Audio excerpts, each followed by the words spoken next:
ढोर गंवार शूद्र पशु नारी। रामचरितमानस की ये चौपाई है सुंदरकांड के अंतिम चरण की, अत्यंत विवादित रही है। जब हमें किसी संदर्भ को समझना होता है तो हमें उसकी परिस्थिति और प्रसंग दोनों समझना होता है।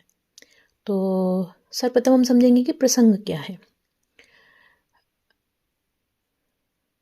भगवान राम को लंका जाना है, बीच में समुद्र अवरोध बना हुआ है। भगवान राम ने मंत्रणा करी अपने मंत्रियों से, सबने अपनी अपनी राय दी।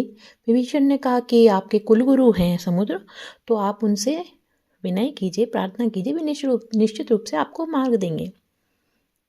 लक्ष्मण ने कहा कि नहीं, देव देव आलसी पुकारा, ये तो कायरता के काम है। आप तो मन में रोष उत्पन्न कीजिए, धनुष पे बाण चढ़ाइए, समुद्र को सुखाइए और पार हो जाइए, सबसे सरल है।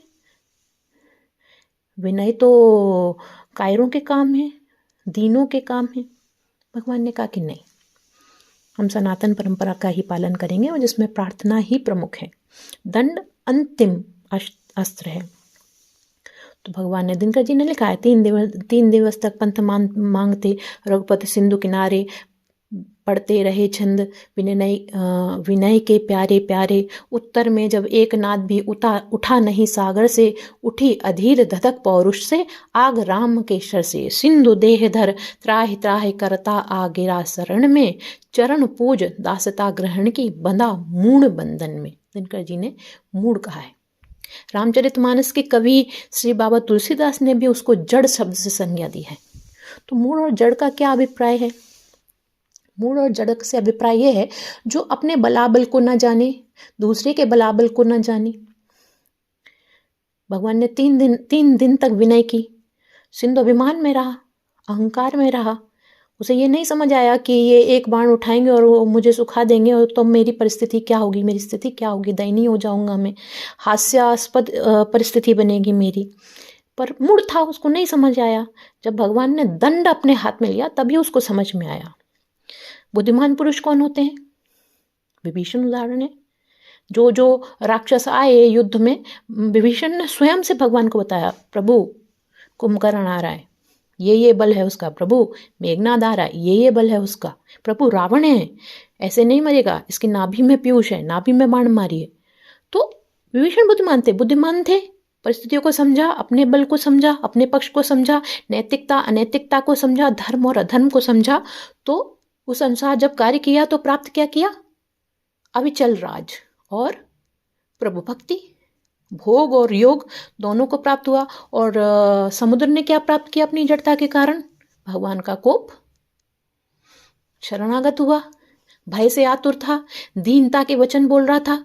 तो जो दीन वचन बोलेगा वो क्या बोलेगा? क्या बोलेगा वो यही तो कहेगा, अरे मैं तो अधम हूँ, मैं तो निरा मूर्ख हूँ।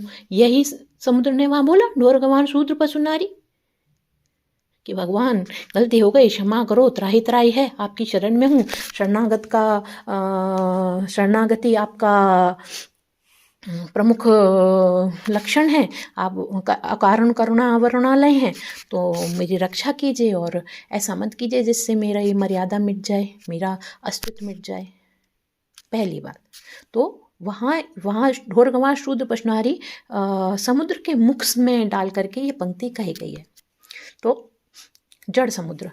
दूसरी बात, जब भी हम कोई कथानक को पढ़ते हैं, सुनते हैं, तो उसमें तमाम पात्र होते हैं और उनके चरित्र का निर्माण किया जाता है। जैसे नायक होता है, सहनायक होता है, खलनायक होता है, सह खलनायक होता है, कुछ विदूषक भी होते हैं, कुछ उदासीन भी होते हैं, मध्यस्थ होते हैं। तो जो पात्र होते हैं, जिस प्रकार से उनका चरित्र गढ़ा जाता है, उसी प्रकार से उनको संवाद भी दिए जाते हैं। तो यहाँ समुद्र को भी ये संवाद मिला है, ढोर गंवार शूद्र पशु नारी।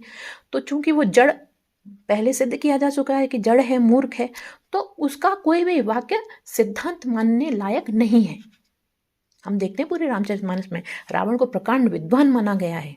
तमाम ऐसी रचनाएं, शिव तांडव स्तोत्र, आज भी लोग भगवान की स्तुति में, भगवान शंकर की स्तुति में शिव तांडव स्तोत्र को गाते हैं। इतना प्रकांड विद्वान, कैलाश को दोनों भुजाओं में उठा लिया, इतना बलशाली, लेकिन फिर भी रावण के पक्ष को सिद्धांत नहीं माना जा सकता, रावण के मत को सिद्धांत नहीं माना जा सकता। सिद्धांत किसे माना जाएगा?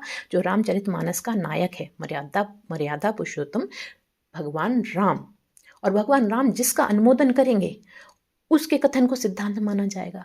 तो जब सिंधु की वाक्य सिद्धांत है ही नहीं, तो फिर उस पर विवाद जो है वो अनुचित है। ये हमारे बुद्धि की दुर्बलता का ही परिचायक है विवाद। तो इसमें कोई विवाद नहीं है। हमें परिस्थितियों को समझते हुए, कथानक को समझते हुए ही कार्य करना चाहिए।